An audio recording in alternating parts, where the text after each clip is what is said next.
नमस्कार। Political pitch पर आप सभी लोगों का स्वागत है।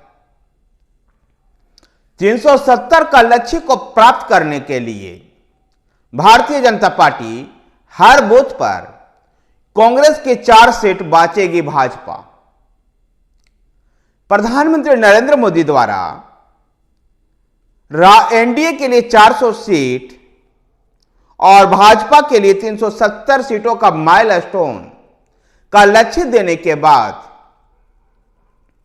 जिस प्रकार से प्रधानमंत्री नरेंद्र मोदी ने इसका फार्मूला भी बताया कि 2019 के लोकसभा चुनाव में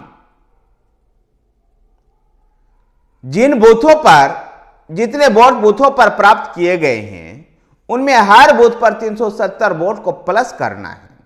यानी 2019 से 370 वोट हर बूथ पर अतिरिक्त लाना है और इस प्रकार से भारतीय जनता पार्टी 370 के माइलस्टोन को अचीव कर सकती है।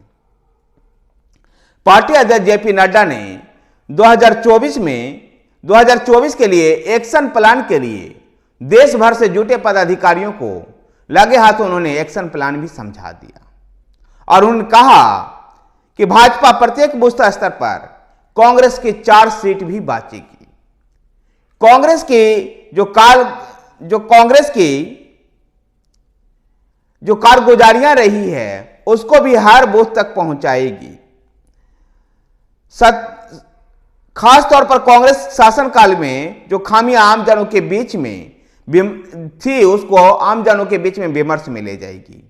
तीसरी बार केंद्र की सत्ता में वापसी से आगे निकलते हुए भारतीय जनता पार्टी ने आगामी लोकसभा चुनाव में 370 सीट जीतने का लक्ष्य रखा है। यह लक्ष्य कोई और नहीं बल्कि प्रधानमंत्री नरेंद्र मोदी ने ही रखा है। अब इसको इंप्लीमेंटेशन करने के लिए इसको लेकर एक्शन प्लान बनाने की जिम्मेवारी पार्टी के राष्ट्रीय अध्यक्ष जेपी नड्डा के हाथों में है। जेपी नड्डा ने राष्ट्रीय अधिवेशन में जुटे हुए पदाधिकारियों को भी इसको लेकर एक्शन भी बता दिया। राष्ट्रीय अधिवेशन में जुटे पदाधिकारियों को संयुक्त पाठशाला में जेपी नड्डा ने बताया, अधिवेशन के समापन के अवसर पर पदाधिकारियों के संगठन की रणनीति बनाई और कहा उन्होंने कि हाल के संसद के बजट सत्र में राष्ट्रपति द्रौपदी मुर्मू द्वारा संसद के संयुक्त अधिवेशन में जो अभिभाषण दिया गया यह सरकार की उपलब्धियां बनाने के लिए एक विशेष डॉक्यूमेंट है। तो दूसरी तरफ विपक्ष के कारगुजारियों को विशेषकर कांग्रेस के शासनकाल के कारगुजारियों को उजागर करने के लिए संसद में लाया गया श्वेत पत्र एक प्रमुख दस्तावेज हो सकता है और पार्टी के पदाधिकारियों को इनको बुलेट पॉइंट बनाना है और इस बुलेट पॉइंट के माध्यम से आम जनों तक पहुंचना है। जहां एक तरफ सरकार के 10 साल की उपलब्धियां तो अगले 5 साल के विजन डॉक्यूमेंट्स लोगों को बताना है, तो वहीं पर दूसरी तरफ कांग्रेस के उन कारगुजारियों को भी बताना है जो उन्होंने अपने शासनकाल में रहने के दौरान किया और पिछले 10 साल से जिस प्रकार से कांग्रेस पार्टी विपक्ष की भूमिका नहीं निभा पा रही है इसको भी आम जनों के बीच में विचार विमर्श में लेकर के जाना है। भारतीय जनता पार्टी के राष्ट्रीय अध्यक्ष जेपी नड्डा ने पदाधिकारियों को इस बात को कहा कि रक्षा मंत्री के द्वारा अधिवेशन में पेश किया गया राजनीतिक प्रस्ताव मोदी की गारंटी बहुत मददगार साबित हो सकता है। इसके लिए लोगों को इन सभी दस्तावेजों को बजट सत्र के दौरान राष्ट्रपति द्रौपदी मुर्मू के अभिभाषण, संसद में पेश किया गया श्वेत पत्र, पार्टी के राष्ट्रीय अधिवेशन में रक्षा मंत्री राजनाथ सिंह द्वारा पेश किया गया राजनीतिक प्रस्ताव मोदी की गारंटी और गृह मंत्री अमित शाह द्वारा पेश किया गया अधिवेशन में देश की आशा विपक्ष की हताशा, ये दस्तावेज ऐसे हो सकते हैं जिससे भारतीय जनता पार्टी के पदाधिकारियों को अध्ययन करके इन सभी दस्तावेजों को एक बुलेट पॉइंट बनाना है और बुलेट पॉइंट बना करके देश के तमाम लोकसभा क्षेत्रों में पहुंचना है ताकि पार्टी 370 का लक्ष्य को हासिल कर सके। कह सकते कि भारतीय जनता पार्टी ने एक ऐसा लक्ष्य रखा है जो एक भारत के संसदीय चुनाव में एक माइलस्टोन हो सकता है। अब तक केवल 1984 के चुनाव में कांग्रेस पार्टी भी 400 का आंकड़ा पार कर पाई थी और 414 सीट उस समय राजीव गांधी के नेतृत्व में जीत पाई थी। यद्यपि वो चुनाव साधारण परिस्थितियों में नहीं था, वो चुनाव इंदिरा गांधी की हत्या के बाद हुआ चुनाव था और वो सहानुभूति की लहर थी। उस सहानुभूति में मुद्दे गायब हो गए थे और उस सहानुभूति के दम पर कांग्रेस पार्टी 414 सीटें जीतने में सफल हुई थी।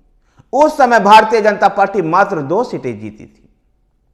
तब भारतीय जनता पार्टी के नेता लालकृष्ण आडवाणी ने कहा था, यह चुनाव लोकसभा का चुनाव नहीं है, बल्कि यह चुनाव शोक सभा का चुनाव था।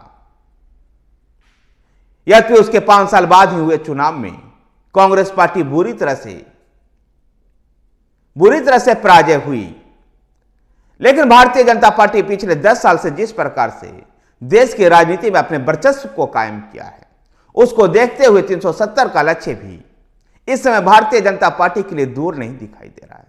जहां भारतीय जनता पार्टी इन 370 को प्राप्त करने के लिए विशेष फार्मूले के साथ, विशेष डॉक्यूमेंट के साथ आम मतदाताओं तक, एक मतदाताओं तक पहुंचने का प्रयास कर रही है।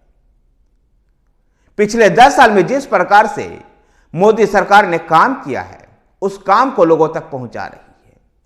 एक बहुत बड़ा लाभार्थी वर्ग तैयार हो चुका है। उस लाभार्थी वर्ग तक पहुंचना है जो पहली बार वोट डालने जा रहा है। उस नव मतदाताओं तक भारतीय जनता पार्टी को पहुंचना है। ग्राम परिक्रमा के माध्यम से किसानों तक, गांव में खेतीहर मजदूरों तक, गरीब गुरुओं तक, महिलाओं तक पहुंचने का जो लक्ष्य भारतीय जनता पार्टी ने तय किया है, कह सकते हैं 370 के लक्ष्य को प्राप्त करने के लिए भारतीय जनता पार्टी प्रयत्न भी कर रही है।